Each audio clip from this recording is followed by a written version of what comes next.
Okay, beautiful. And we are now live. Well, thank you both so much for being here today. Today, I am joined by Jaime Lowe and Sydni Makemo, and we are going to be talking about Jaime Lowe's new book, Breathing Fire, Female Inmate Firefighters on the Front Lines of California's Wildfires. A little bit about both Jaime and Sydni before we start. Jaime Lowe is the author of Mental, a memoir about lithium and bipolar disorder, and Digging for Dirt, The Life and Death of OBD, a biography of Old Dirty Bastard, a founding member of the Wu-Tang Clan. She is a frequent contributor to the New York Times Magazine and other national and international publications. Lowe has contributed to This American Life and Radio Lab, and has been featured on NPR and WNYC numerous times. Sydni has been an activist at heart since she was a child. In sixth grade, when her favorite teacher went on a rant belittling those experiencing homelessness, Sydni stood up demanding that was not right, and instead of bad-mouthing, we should fight to bring about change, explaining we have no right to judge others for their hardships. Oh, I'm so sorry. I have just lost what I was reading from.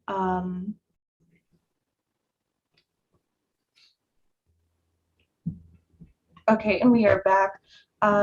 This resulted in a service project and an apology to the class by the teacher. Due to great hardship in her youth, she eventually found herself experiencing homelessness as a teen and then a stint in Utah State Prison at 18.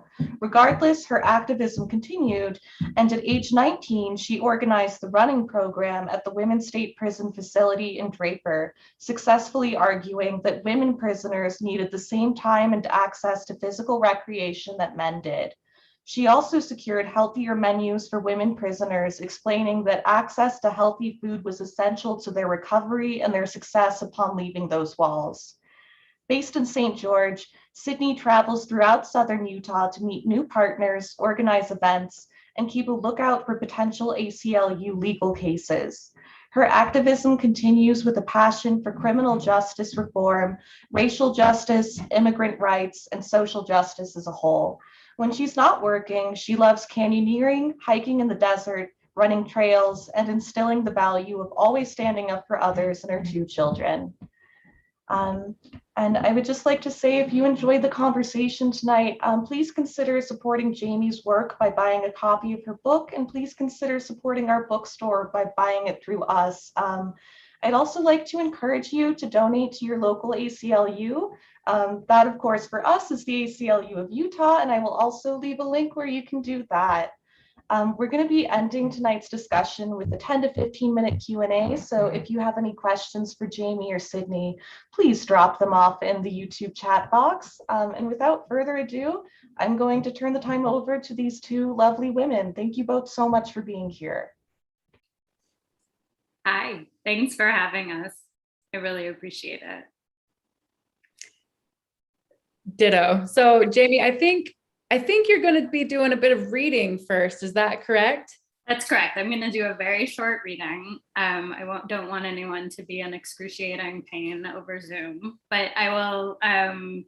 I'm just going to begin at the very beginning of the book, which is about, as the subtitle says, it's about female inmate firefighters who are fighting California's wildfires.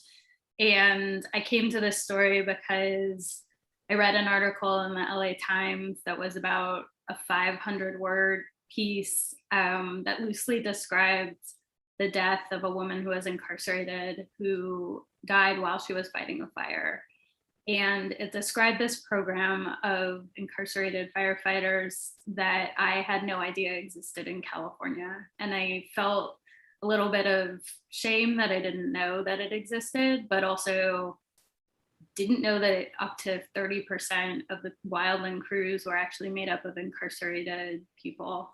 The other thing that really struck me was that Shawna Jones, the woman who died, was pretty much described by her crime. There was nothing that was really about her background, and I just wanted to know more about her. So I started reporting, and this is what came of it. So The Mulholland Fire, February 25th, 2016. Shauna Lynn Jones heard the siren at 3 a.m., but refused to get out of bed. What she heard sounded like the school bells that pulsed to announce earthquakes. She could sleep through those. Those bells were drills. Those drills were drop-in covers. And everyone in California knew if the big one hit, there's no way an Antelope Valley school desk would save you. Shauna, let's go. We've got to go out with another fire, Carla said, shaking her. Shauna refused to get out of bed. Get up, Shauna. Shauna groaned. Is it for reals this time, she asked. Carla nodded. Yeah, get up, come on, Bailey's gonna be pissed. Shauna got up and ran, groggy, to the buggy. Her shirt was stamped in 12-inch letters, CDCR, California Department of Corrections and Rehabilitation, so that underneath it all, under her Nomex protective gear, she'd never be mistaken for a free world firefighter. At the buggy, Carla pointed at Shauna's feet. Where are your boots? Carla's eyes widened.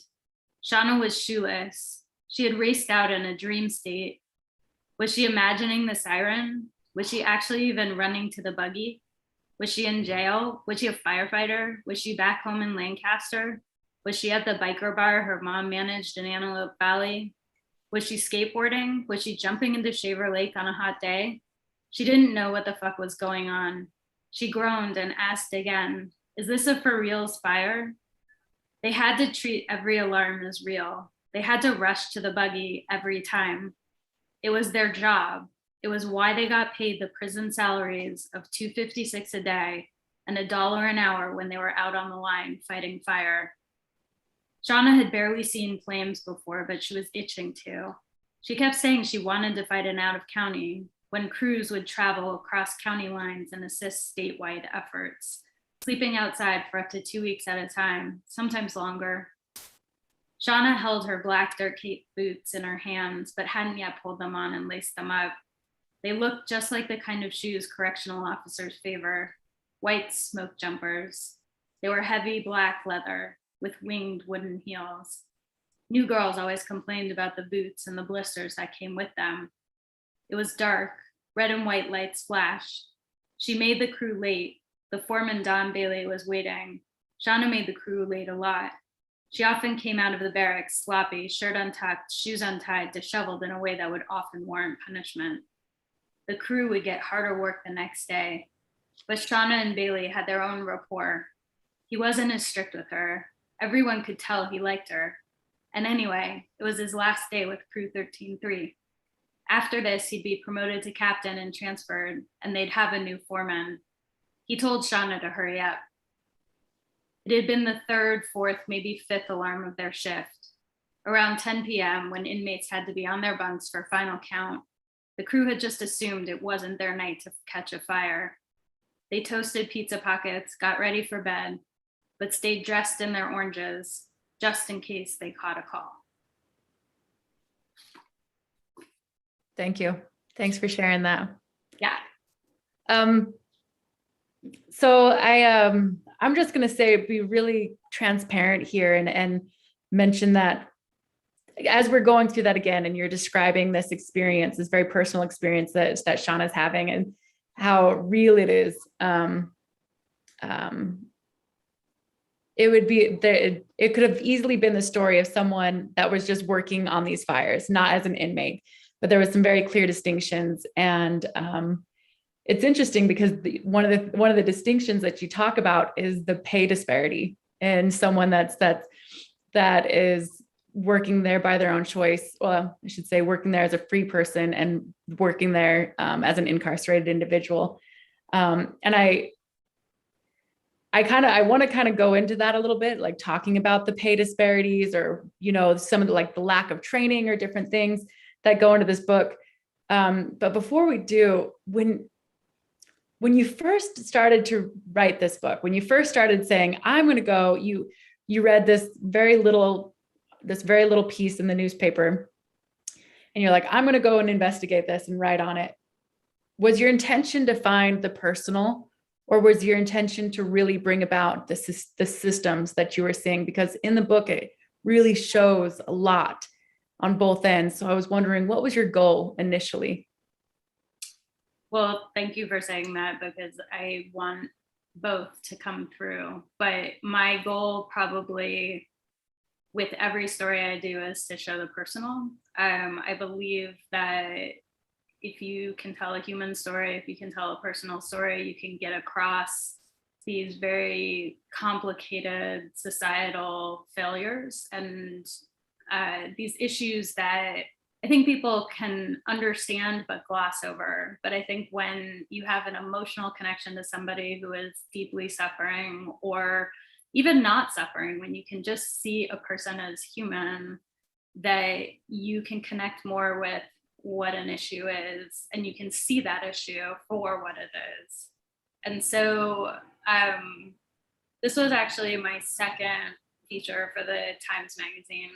And after my first one, I had decided that, I'm sorry for airplane noise, but I live in a flight pattern. But I had decided that I had access to a platform. It's still really difficult to place a story within the magazine, but I knew there were specific issues that I absolutely wanted to cover. And they included mass incarceration, it included climate change, it includes, income inequality, it includes a lot of issues. But none of those issues are really relevant in storytelling and narrative unless you have people who are actually experiencing them. To me, at least, that's how I end up connecting with them.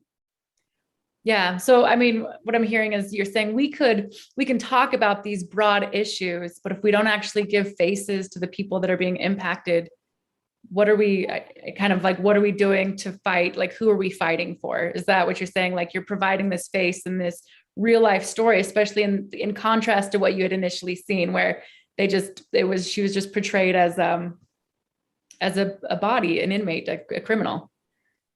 Yeah, I mean, I do think that I can't do what I do without a ton of previous academic and scholarship that is less personal, because I get to understand the issues better in the context for those issues and can then try and get the sort of surrounding information. And that's really important too. That's crucial work. But what I feel connected to is definitely talking to people and hearing what their stories are and then trying to apply what they've told me to this larger context, which has already been put out into the world. And I'm also just not that good of a academic writer. I think I'm it's not in my wheelhouse, and Well, honestly, I'm glad that you're working in your wheelhouse. Then I'm glad that you're doing this thing, because you did such an amazing job at capturing these real stories. And it was really, I'd say it was a pleasure to read as someone that can relate to these situations. As I was reading these instances of people inside prison, and I'm reading these instances of the people going into the prison, the strip searches, the bend over cough, the dehumanizing aspect of it, the instances that lead to prison, there's sometimes the disparities within the systems or with your own personal life and the struggles that one faces. It was so real that it many times I had to put the book down and walk away.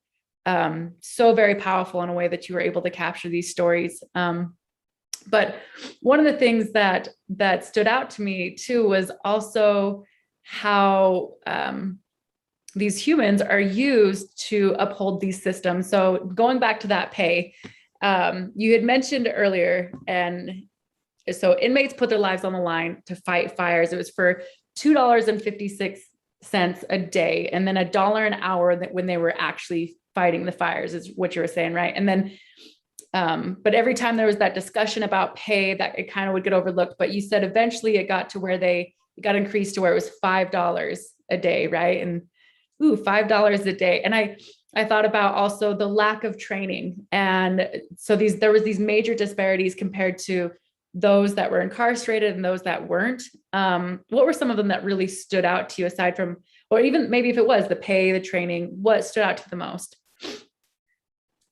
Well, the pay stands out in a really big way because it sounds super alarming when you read it on the outside, because it clearly is. There's a huge disparity between a free world crew and an incarcerated crew for what they're paid.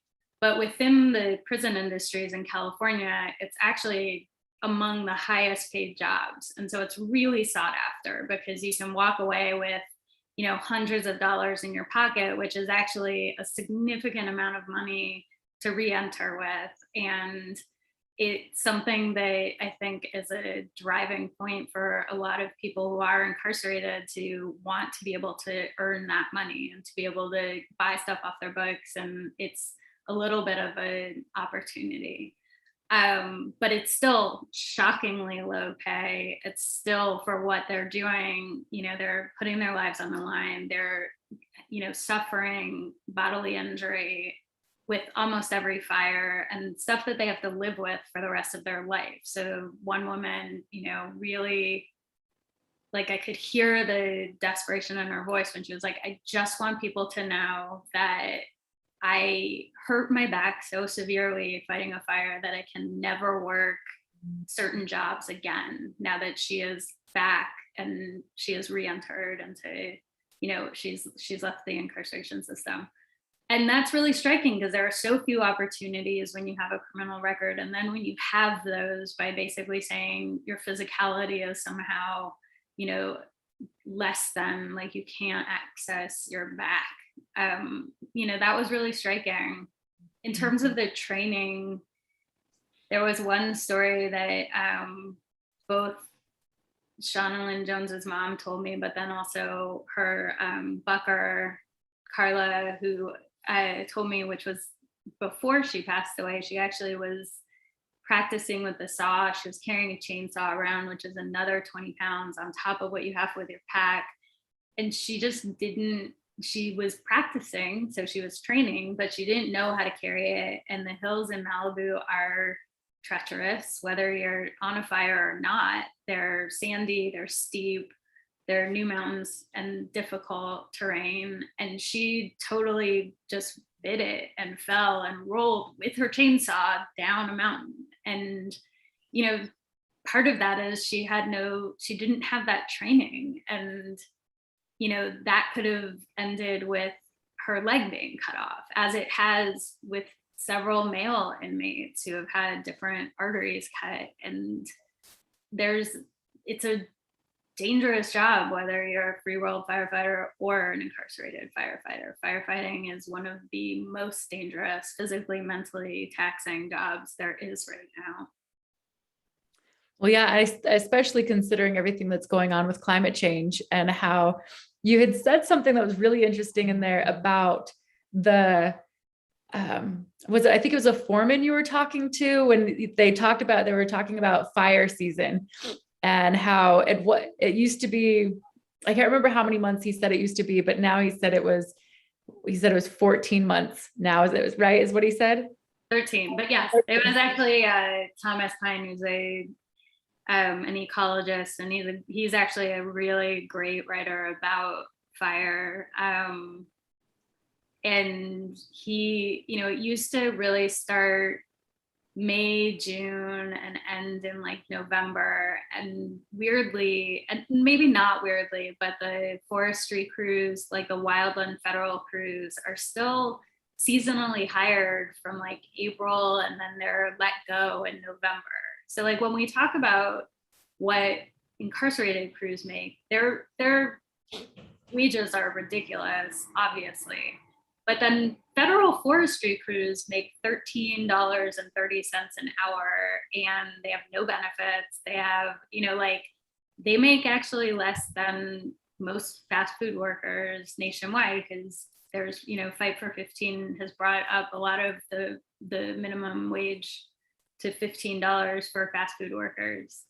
So a lot of forestry crews are having a really hard time recruiting for those positions and keeping them, because it's such an intense job. And like you said, it's year round. It's 13 months a year.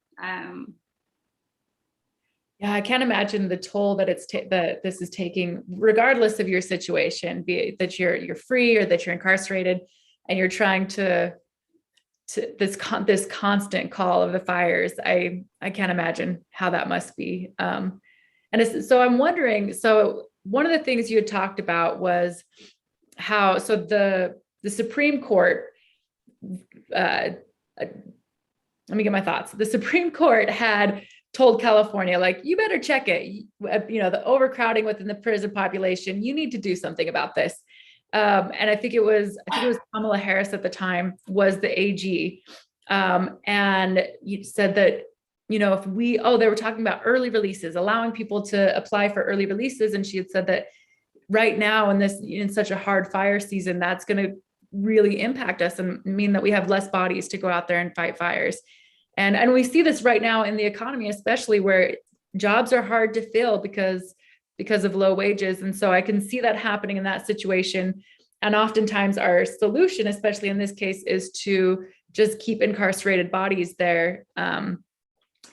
How is this being impacted by COVID? One of the things you'd mentioned was that COVID is, some of the camps had less inmates because of it, and that Rainbow shut down the all women's camp. Can you tell us a little bit more about that and their struggles to keep bodies fighting these fires?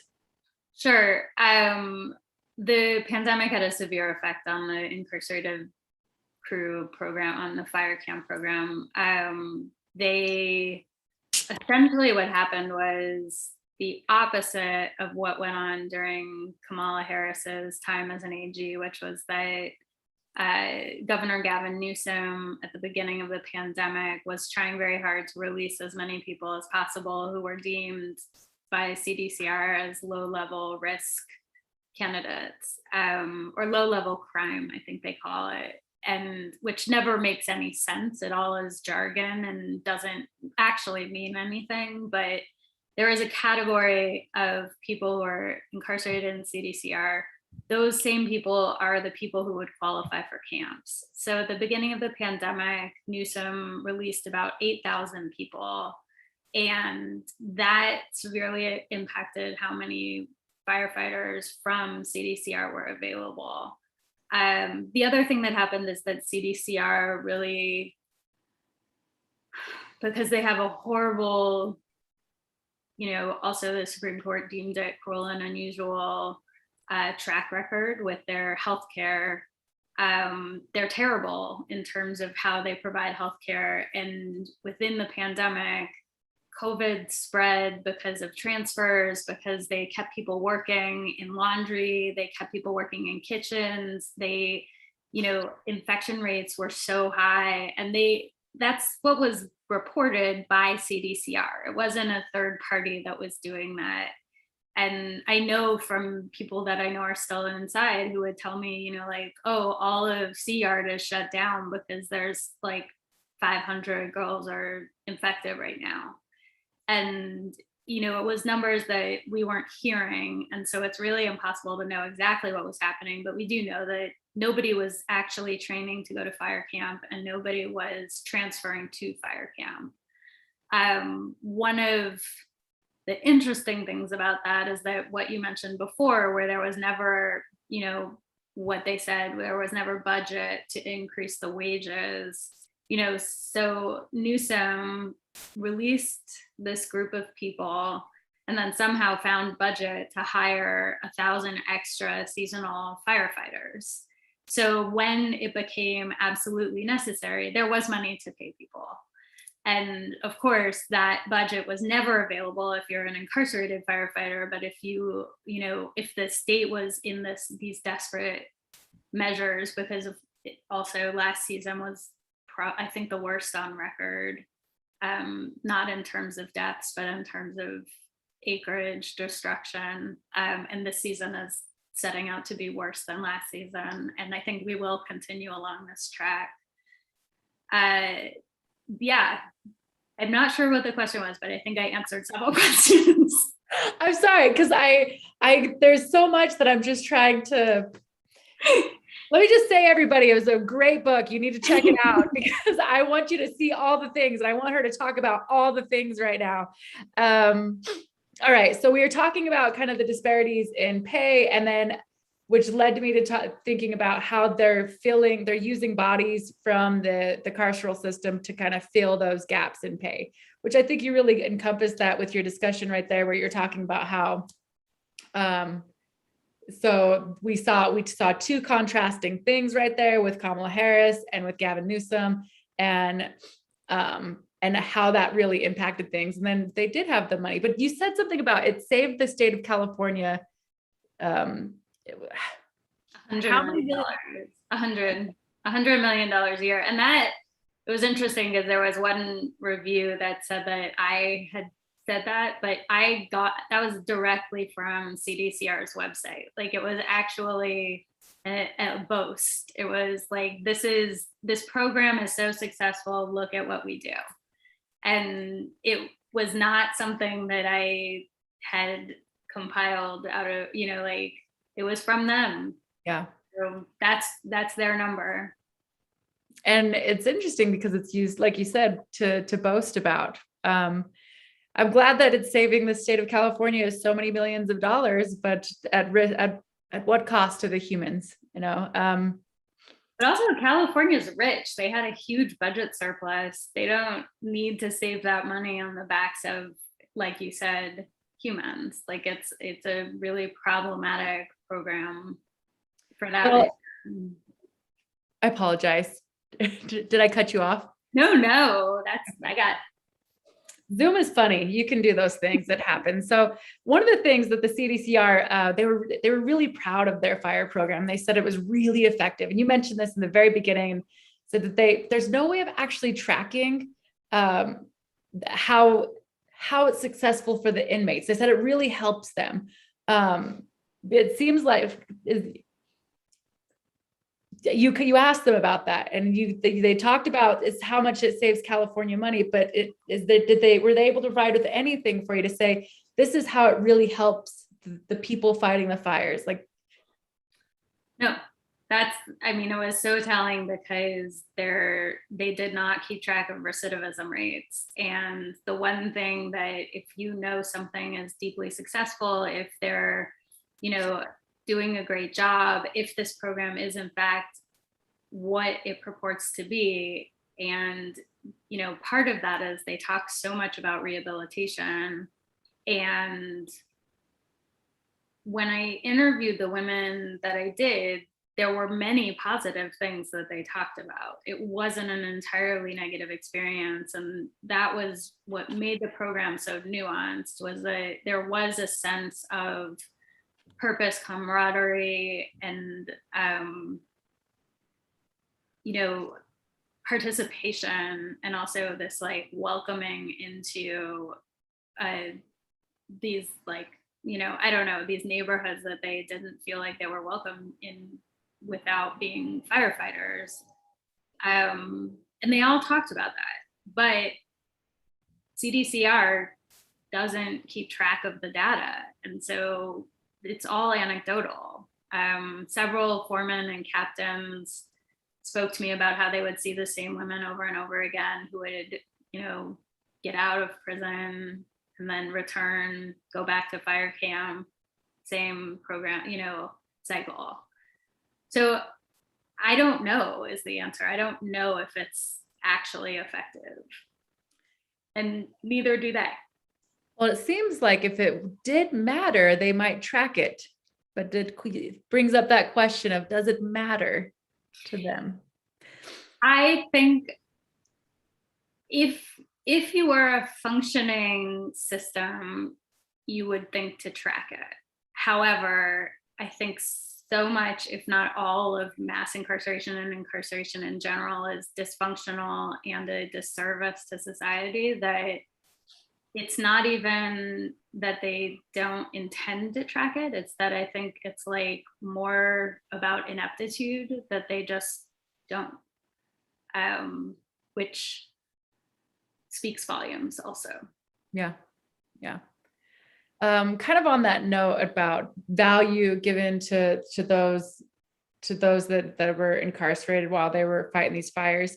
It seemed like a lot of the women you were speaking with, they talked about, they're really open about wanting to take responsibility for their actions, or being a willingness to being held accountable.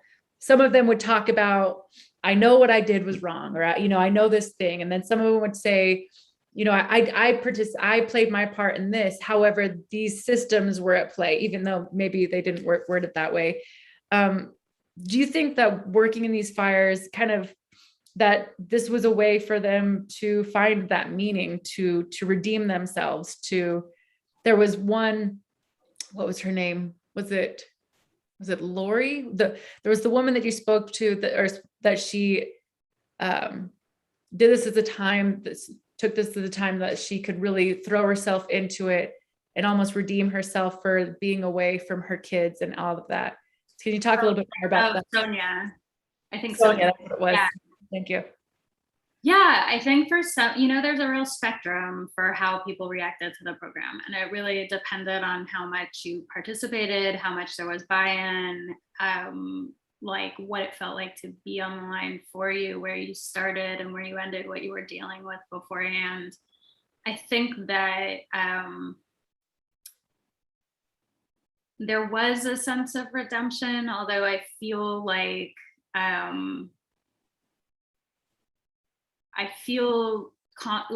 conflicted in saying redemption, because I think with every step of redemption, with every feeling of both, challenge and gratitude and like trying to pour themselves into this work, there was also, no matter what, the feeling that they were a prisoner and that they were being watched by corrections officers, that they were being potentially, that they could have days added on for infractions, that if they misbehaved in some way, that they were gonna be, like I said, the days would be added on or they would be punished in some way. And I think that you can feel that satisfaction, that redemption, that feeling of being part of a crew, but while it's undermined by this reality of being a prisoner. And it's something that is just an impossible marriage.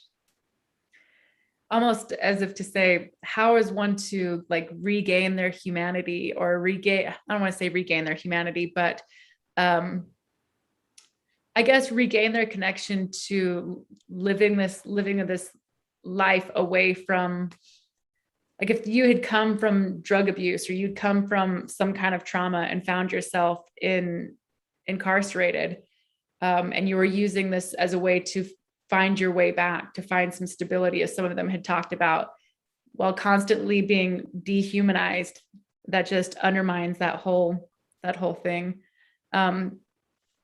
Anyway, so you had talked about, complicates the whole process. What's that? It certainly complicates the whole process, Yeah. You had made I don't actually think you used the word dehumanize in there, but you had talked about how they had taken away their uniqueness, their individuality, the orange uniforms, the taking away the things that allowed them to be an individual.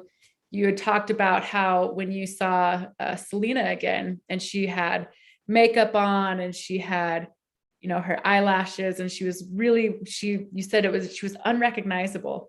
And it made me think about you then referenced like the strip searches and all these things that they do to take away, to remind you that you were just a body, you were just a number. Let's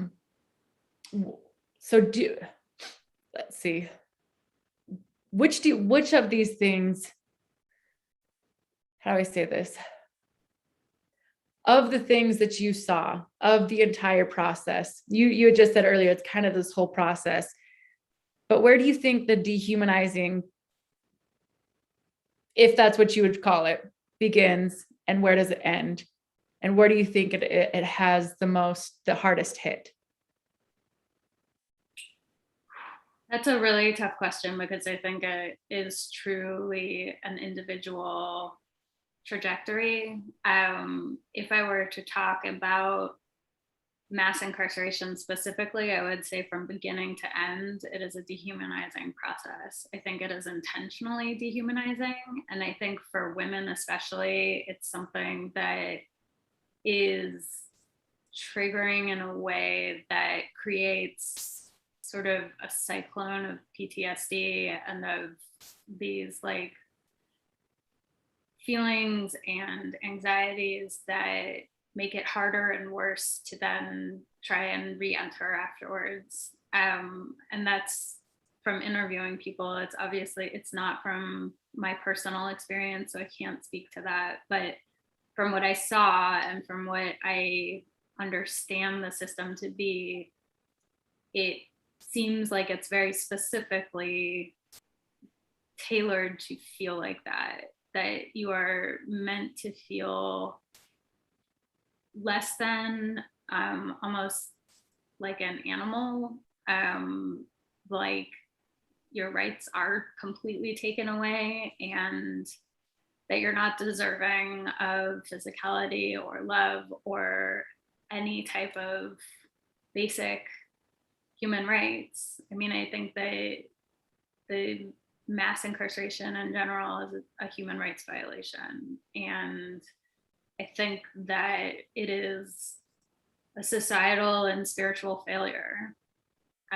So I don't know that there is one thing that speaks to that the most. I think the system as a whole falls into that category. And obviously, when I read the strip searches descriptions, and that was from a class action lawsuit against LA County Sheriff's Department, who runs LA County Jail. I read it several times. I read it several times in the book when I was going through the process. Probably read it, 20 times, 25 times, and every single time it's very emotional and horrifying. I mean, it's debasing and horrifying, and it's a crime. I mean, it's assault in any other situation. So why isn't it there? Yeah. That was, by the way, the strip searching, the experiences you were talking about, the standard strip search, where you strip everything off, you squat, you pull open your butt cheeks and all of your female parts, everything, and you're coughing, and it's really this. I had to put the book away a couple of times because of you captured it in a way. I was like, oh, that's it. I've seen it before on TV. I've seen people try to, and no, that was where it was. And it was, I think it's interesting too, because, and I think you're right when you say it's different for everybody. I was curious to see like which you thought, but it seems like the strip searches really hit you. But I found that even sometimes you mentioned this in the book a little bit, where you were saying, so even if something doesn't necessarily break you in the beginning, you handle the strip search, you're like, I'm cool walking around naked, whatever. But it seems like there's always the cop that will see you being human and says, no, I don't think so. And you talked about the sexual violence that would take place between officers and inmates and different things. And so, yeah, I think it is different for everybody, but the system itself is problematic. One of the things you talked about was how that dehumanizing didn't just stop with the person that was incarcerated, but almost that carried over into the family lives as well, and how women made different choices about how they would allow their families to interact with them during their time incarcerated, and the choices they made for their families. Can you talk a little bit more about how that carries over to impact families as well? Sure. I mean, there is the person who's incarcerated, but then there are the people in that person's orbit who will forever be affected by the fact that their loved one is caged, and that includes children and mothers and grandmothers and aunts and uncles who care about that person and want to see that person grow and evolve and can't, because there are glass windows separating them. I think, most specifically, probably the person, Carla, that I wrote about, whose name she's since done some media with me and has been okay with her real name being talked about, but Jessica, she talked about how she was at Chowchilla, which is the state prison in the Central Valley, and her grandmother would just, they would drive up to visit. She would be denied several times because she had the wrong clothing on, which also happened to me several times because I'm not very smart, didn't read thoroughly the rules. But, her grandmother would come. She would have to buy different shoes. She'd have to go into town. She would have to go drive back down to Southern California, then back up to Chowchilla, finally get there. And she would see Jessica and just absolutely break down in tears because Jessica was behind this plexiglass, and she was, Jessica described it to me as being like a puppy in a store that was like trapped inside of this crate.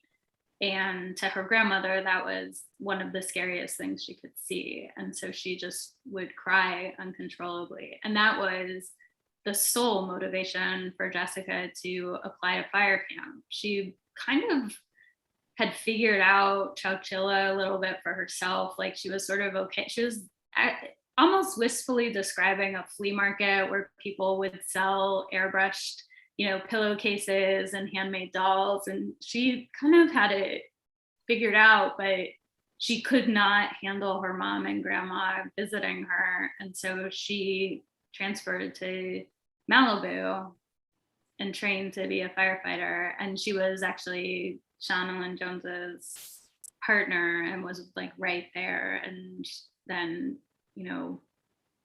witnessed her friend die. Yeah. I was really interested in how you portray, how you told her story and how you talked about that. Especially, it was interesting to see this, this paradox almost where we're talking about sexual violence and strips and all this, but at the same time, she's talking about the crafts they make. They're amazing. I want to see them sell that on the street.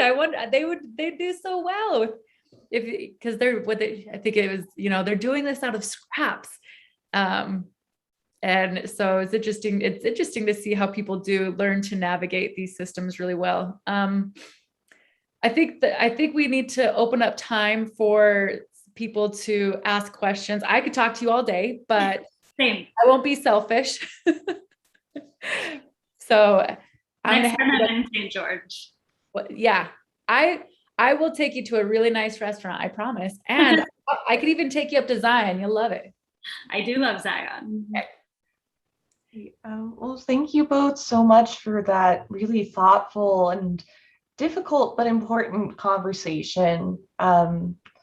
This first question, I don't think there's an easy answer to this, but where do each of you fall on the spectrum between prison reform versus abolition? Or another way to phrase that could be, do you believe that prisons can be reformed? And if they can, what do you think that looks like? How do you think that gets accomplished? If you don't believe that prisons can be reformed, what alternatives should we look to?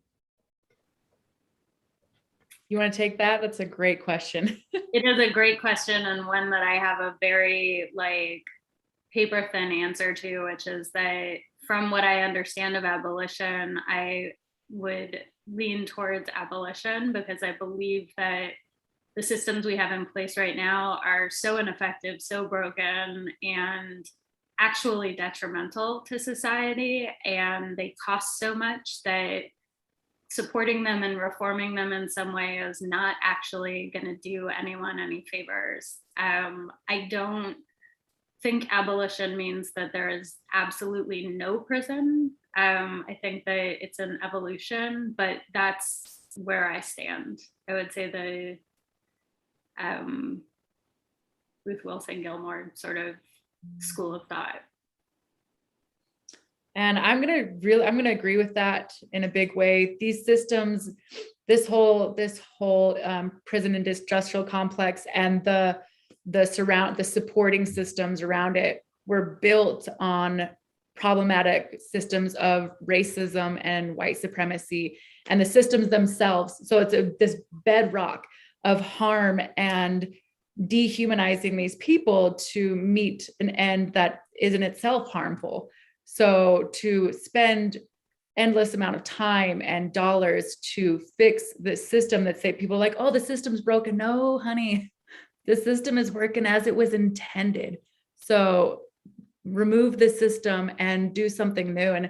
And it was like Jamie was saying, the end result creates harm and it would take too long to fix it. So yes, does that mean that no, I mean, there should be no kind of incarceration? I can't speak to that. There definitely are some problems that would be hard to solve, but through other resources, there are definitely means already in place to help address these hurting systems. So, or the hurting people, I should say. And I do think to that end, you know, that was one of the most striking things about the fire camp program, which was that if it was something that was removed from the prison system and we started actually thinking about true rehabilitation rather than, you know, punishing people or this false concept that we're protecting other people from dangerous people, which is like a complete fantasy and not true. But if we actually invested in the things that were stripped from our society in the 70s and 80s, and we had like true mental health resources, true health, like true addiction resources, and we could, you know, house people who are unhoused, that we could actually, you know, invest in people and communities and support systems. Think of all the money that we put into incarceration and all the damage that's done through that and what we could do with that money instead. I agree. Pie in the sky, but still. Yeah, thank you both very much. This next question is just for Jamie. How long did it take you to finish this whole book, from conception to publication? And what stood out to you, or what are a few things that stood out to you the most in your research? That's a great question. So I started the day I read that article, which was February 26th, 2016. I kind of immediately knew I wanted to write about Shauna, and I pitched it as a magazine story. The way that the New York Times Magazine works is that for like I did a year and a half of research before it actually was published as an article. And so I ended up really over reporting for the amount of space I had, and continued to sort of try and stay in touch with people and kind of follow the story up. And then once the article came out, I figured that, you know, I thought a lot about whether or not it was told enough in that story, and if it had to be a book. And the reason it felt to me like it had to be a book is that all of the interviews that I had done were interviews that were at camps and at state prisons. And so correctional officers were present. And I didn't feel like I actually was talking to people freely, that I didn't get a sense of what their real experiences were like, what their lives were like before incarceration. I didn't feel like I had the time to really get to know them. And I wanted to know the trajectory of their full lives, who they were before, what incarceration was like, and then release, and how the program either helped or didn't help. So I decided that a book was a good medium to do it. And then that started happening. And what was the question? The most shocking thing? What stood out to you the most? I mean, along the way, everything did. Like, there were very personal, small details, like Selena's, you know, that she would catch lizards and then trade them for 25-cent noodles at camp, and girls would keep the lizards as pets for an hour and then release them back into the hills. And like that, I loved and was shocked by. But then, you know, I was born and raised in California. Like, I know the myths of California as a bastion of progressive ideology. And that state has a lot of reckoning to do. It was, founded on the backs of inmates and, genocide and racism, and it continues in that lineage. Like we still have massive problems in that state. And I think that it gets a free pass sometimes. And though I feel like, California is where my heart is, like it's a complicated place, and it's complicated to be from there. Thank you, Jaime. This next question is for both of you. What actions can people take both, locally here in Utah and on a national scale to promote better living and working conditions for the incarcerated? And do either of you have any resources that you could share with our audience?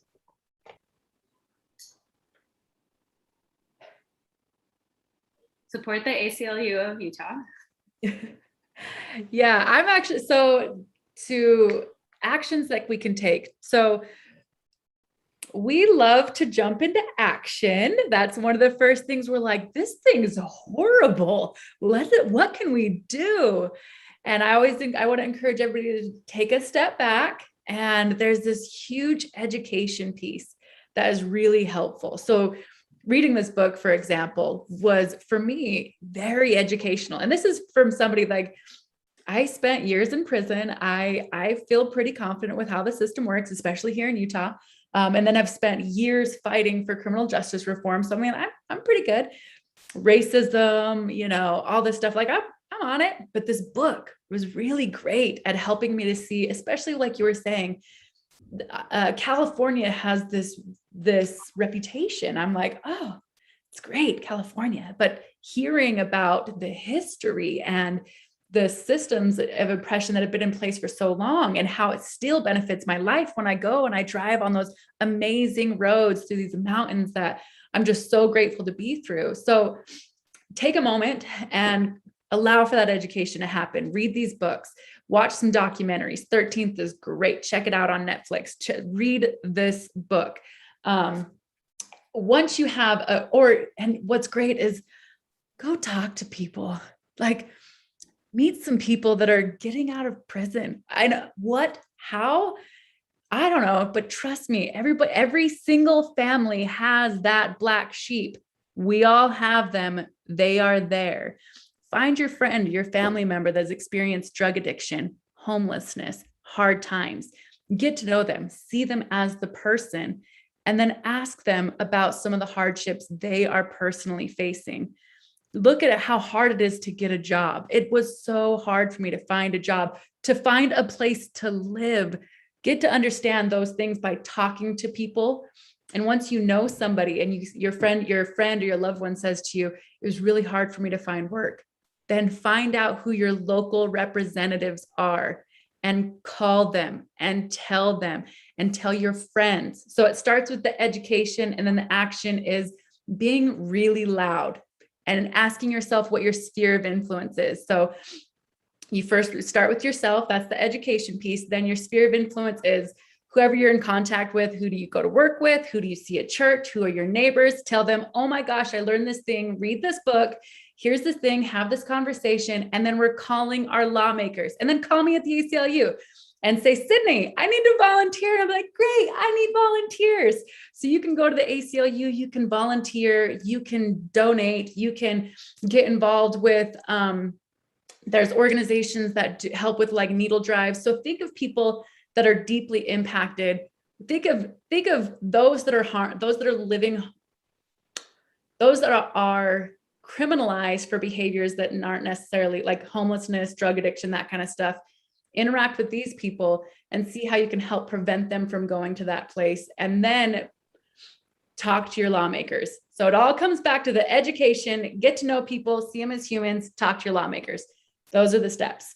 That was a really long-winded answer to say that, but that was your whole roadmap. And if you need more, you can call me anytime. I'll be happy to fill in your roadmap a little bit more and walk you along those steps. So. Thank you so, so much. Just in the last couple of minutes that we have here, wanted to ask both of you, do you have any kind of closing thoughts that you'd like to leave our audience with?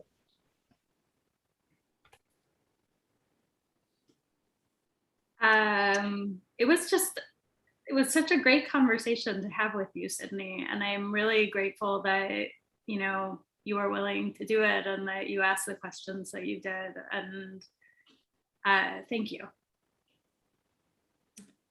I'm going to share with the audience something that I said before, because I wanted to tell Jamie this, but I think that everybody here should know it as well.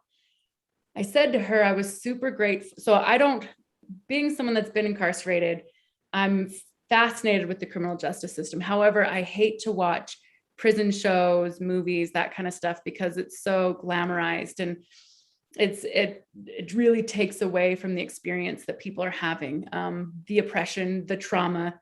Jamie mentioned that incarceration, prison is trauma, and it really is. And she talked about some of the people that she interacted with that carried that trauma well after their time there. So Jamie, thank you for taking the time and not just doing the gloss over look, not just doing the